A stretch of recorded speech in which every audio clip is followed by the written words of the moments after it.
Bonsoir à tous, merci d'être fidèles au journal. Voici les grands titres de cette édition.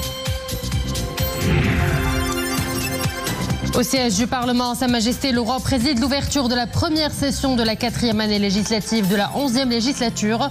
À cette occasion, le souverain a prononcé un discours dans lequel il s'est félicité de la nouvelle dynamique enclenchée autour de la question du Sahara marocain, en appelant à davantage de mobilisation pour faire prévaloir le bon droit et la légitimité.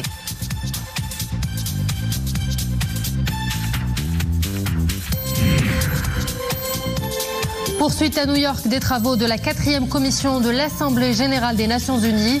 Au centre des discussions, le Sahara marocain, la dynamique de développement tous azimuts et le large soutien apporté au plan d'autonomie proposé par le Maroc. Bonsoir à tous. À la une de l'actualité, ce vendredi, Sa Majesté le Roi Mohammed VI, accompagné de son Altesse Royale le Prince héritier Moulay El-Hassan et de son Altesse Royale le Prince Moulay Rachid, a présidé en fin d'après-midi à Rabat l'ouverture de la première session de la 4e année législative de la 11e législature.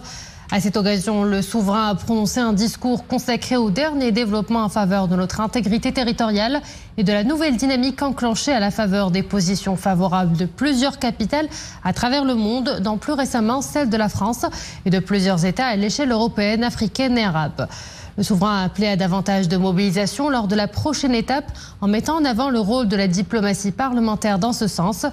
Sa Majesté le Roi s'est également félicité de la dynamique tous azimuts qu'enregistrent nos provinces du Sud et de l'ancrage africain du Royaume. Nissal El-Hamdawi. Rabat, en fin d'après-midi. Sa Majesté le Roi Mohammed VI, accompagné de son Altesse Royale le Prince héritier Moulay El-Hassan et de son Altesse Royale le Prince Moulay Rachid, préside l'ouverture de la première session de la 4e année législative de la 11e législature.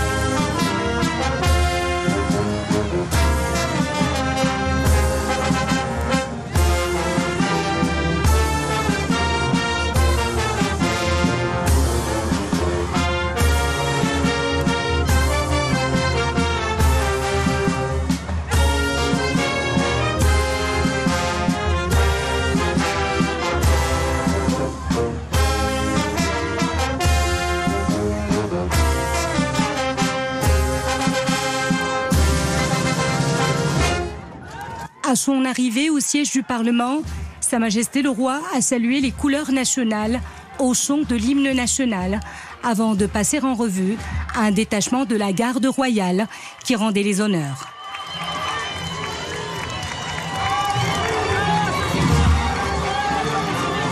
Le souverain a ensuite été salué par M. Rachid Talbi Alami, président de la Chambre des représentants, M. Naam Meyara, président de la Chambre des conseillers, M. Mohamed Yaqoubi, wali de la région de Rabat-Salé Kenitra, gouverneur de la préfecture de Rabat, ainsi que par les secrétaires généraux des deux chambres du Parlement.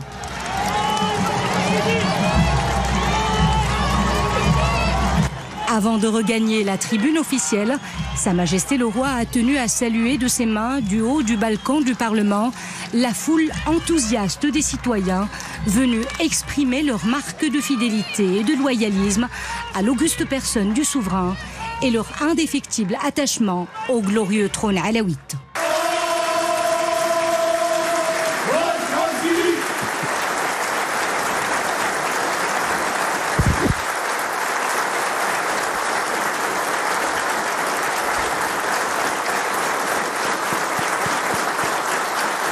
أعوذ بالله من الشيطان الرجيم قل الله خالق كل شيء. Après lecture de versets du Saint-Coran, Sa Majesté le Roi a prononcé un discours devant les membres des deux chambres du Parlement. صدق الله مولانا العظيم. الحمد لله والصلاة والسلام على مولانا رسول الله وآله وصحبه حضرات السيدات والسادة البرلمانيين المحترمين يسعدني أن أخاطبكم اليوم. Louange à Dieu, paix et salut sur le prophète, sa famille et ses compagnons. Mesdames et messieurs, les honorables parlementaires, il m'est agréable en ouverture de la présente année législative de m'adresser à vous et à travers votre Assemblée, aux différentes instances, aux diverses institutions, ainsi qu'à la communauté des citoyens, pour évoquer les derniers développements de l'affaire du Sahara marocain, considérée par tous les Marocains comme leur première cause nationale. S'agissant de la question de notre intégrité territoriale, j'avais affirmé dès mon accession au trône notre ferme intention de passer de la phase de gestion proprement dite à une dynamique de changement se déployant à l'intérieur comme à l'extérieur et couvrant tous les volets du dossier. En la matière, j'avais également appelé à sortir de l'approche purement réactive en faveur d'une logique de prise d'initiative, de fermeté et de proactivité. Partant de ce postulat et à la faveur d'une vision claire, nous avons mené pendant des années une action déterminée et sereine afin que par tous les moyens disponibles et en dépit d'un contexte international difficile et complexe, nous puissions mettre en évidence la justesse de la position de notre pays et faire valoir nos droits historiques légitimes sur notre Sahara.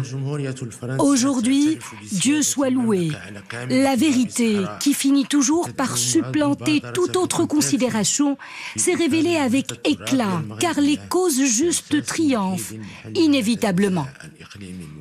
Dieu a dit, la vérité est venue et le mensonge a péri.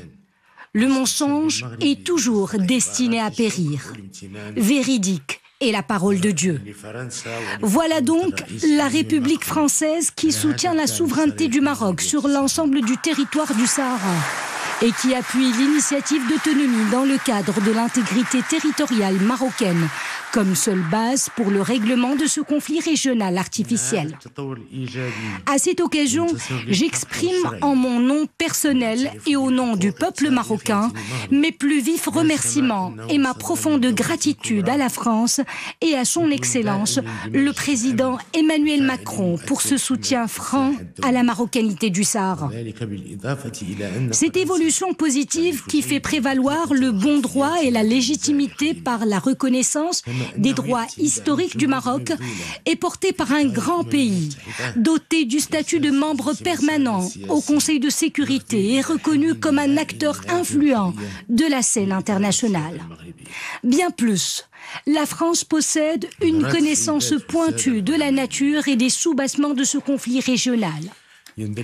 Cette évolution vient appuyer les efforts déployés dans le cadre des Nations Unies pour asseoir les fondements d'un processus politique devant conduire à un règlement définitif de cette question dans le cadre de la souveraineté marocaine. Mesdames et messieurs les honorables parlementaires, la position française s'inscrit dans l'esprit de la dynamique positive que connaît l'affaire du Sahara marocain et qui a vocation à confirmer la souveraineté intangible du Maroc sur son territoire, à élargir le soutien apporté à l'initiative d'autonomie. De fait, avec l'aide de Dieu, nous avons réussi à obtenir la reconnaissance de pays influents, également membres permanents au Conseil de sécurité comme les États-Unis d'Amérique et la France.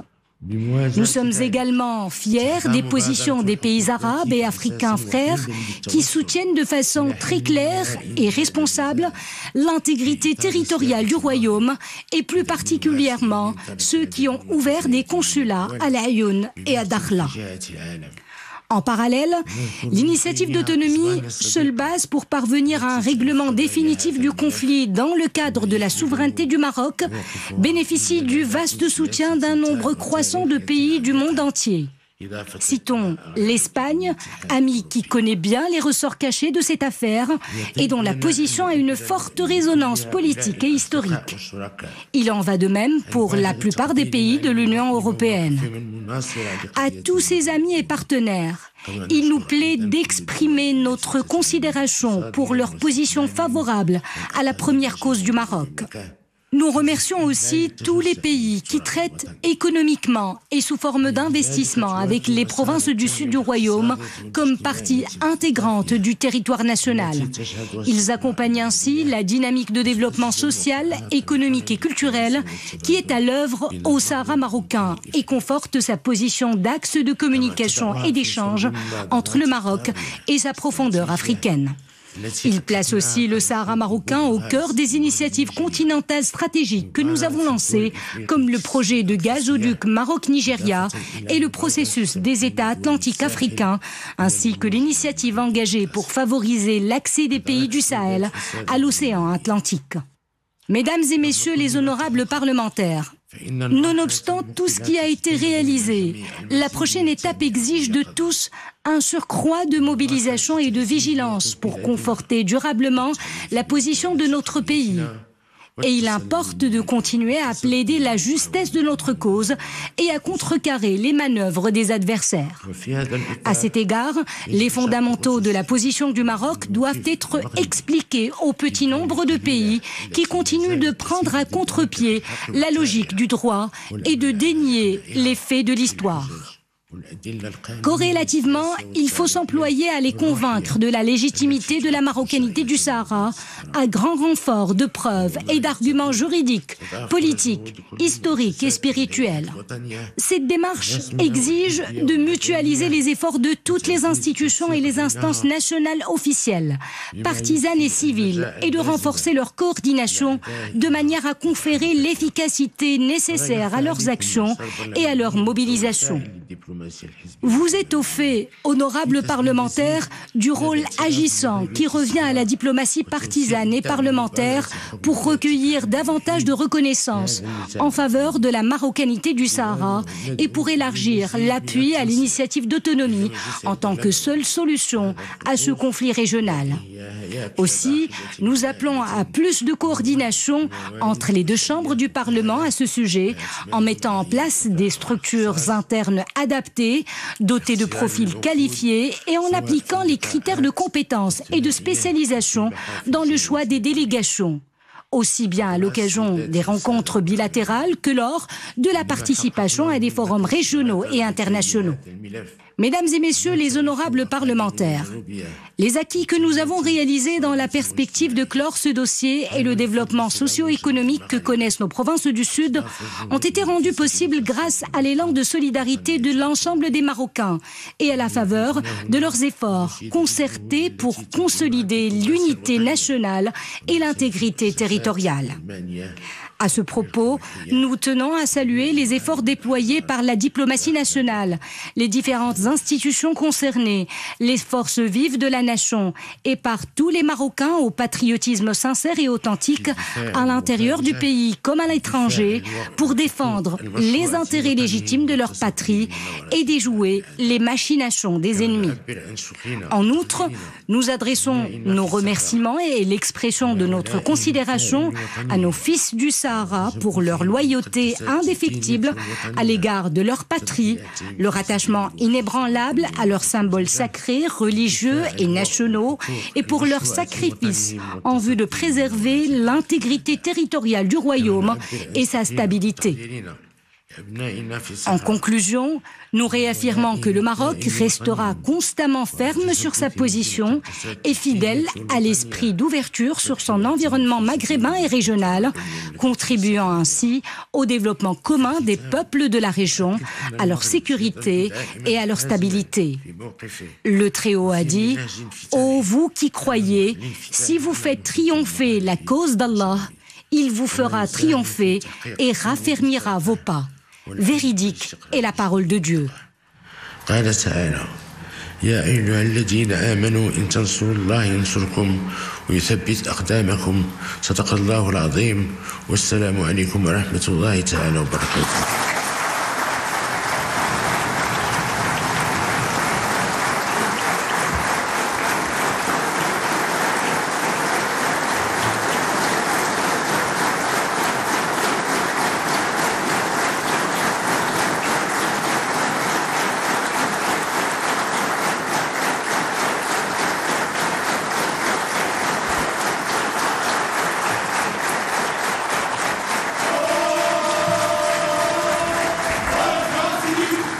Sa Majesté le Roi, accompagné de son Altesse Royale le Prince héritier Moulay Hassan et de son Altesse Royale le Prince Moulay Rachid, a reçu M. Rachid Talbi Alami, qui a présenté au souverain le bilan des travaux de la Chambre des représentants au titre de l'année législative 2023-2024, ainsi que d'autres publications de la Chambre. Sa Majesté le Roi, accompagné de son Altesse Royale le Prince héritier Moulay Hassan et de son Altesse Royale le Prince Moulay Rachid, a également reçu M. Naam Yara, qui a présenté au souverain plusieurs publications portant sur le bilan des travaux de la Chambre des conseillers au titre de l'année législative 2023-2024. Accompagné de son Altesse Royale le Prince héritier Moulay Hassan et de son Altesse Royale le Prince Moulay Rachid, le souverain a par la suite reçu M. Mostafa Beites, ministre délégué auprès du chef du gouvernement chargé de relations avec le Parlement, porte-parole du gouvernement, qui a présenté à Sa Majesté le Roi le bilan de l'action du gouvernement dans ses relations avec le Parlement au titre de la 3e année législative de la 11e législature. Sa Majesté le Roi a ensuite présidé une réception organisée en l'honneur des membres des chambres des représentants et des conseillers.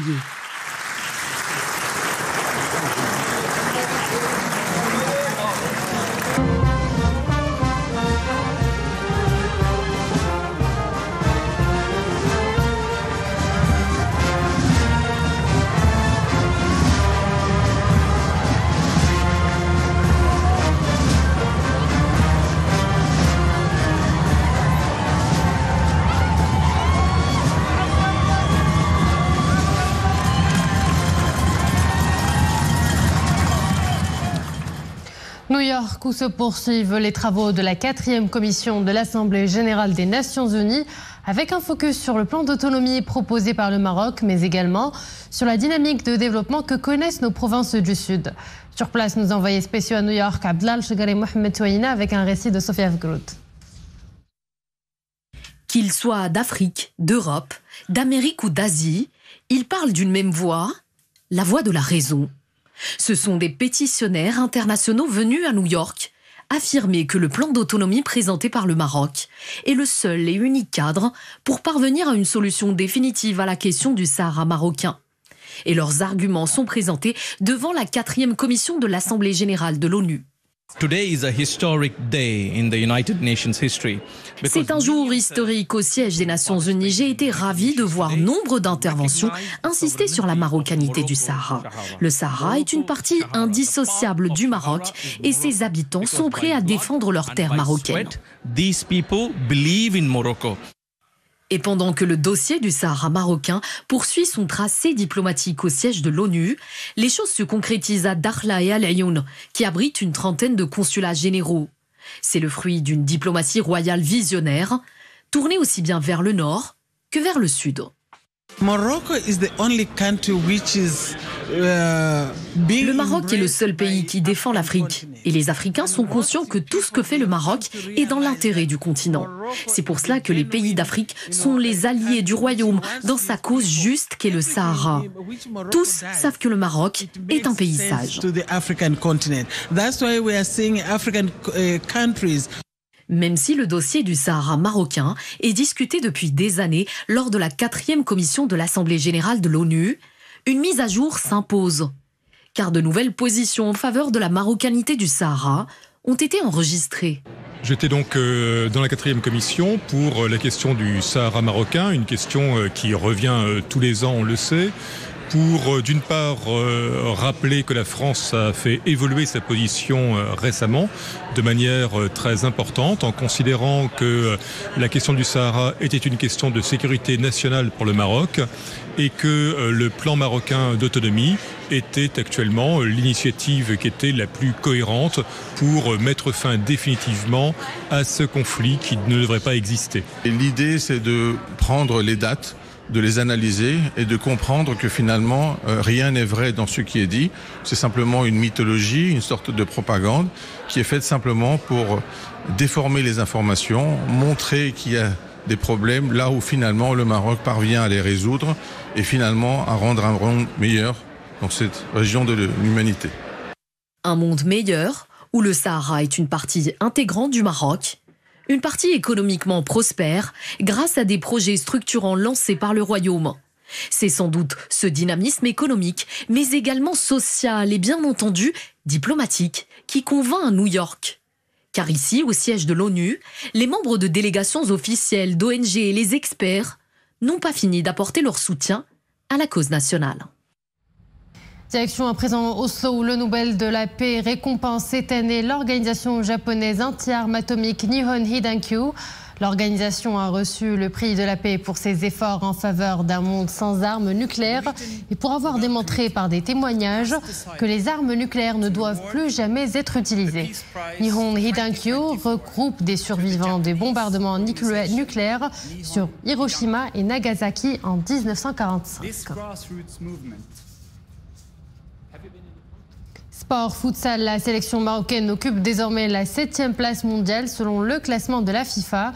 Avec un total de 1476,25 points, le Maroc, récent quart de finaliste de la Coupe du Monde d'Ouzbékistan 2024, vient en tête des sélections africaines et arabes. Avant de refermer ce journal, sachez que demain samedi, l'équipe nationale de football croisera le fer avec la sélection centrafricaine au stade d'honneur d'Oujda. Un match pour le compte des éliminatoires de la Coupe d'Afrique des Nations 2025. Et on souhaite une très bonne chance à nos Lions de l'Atlas.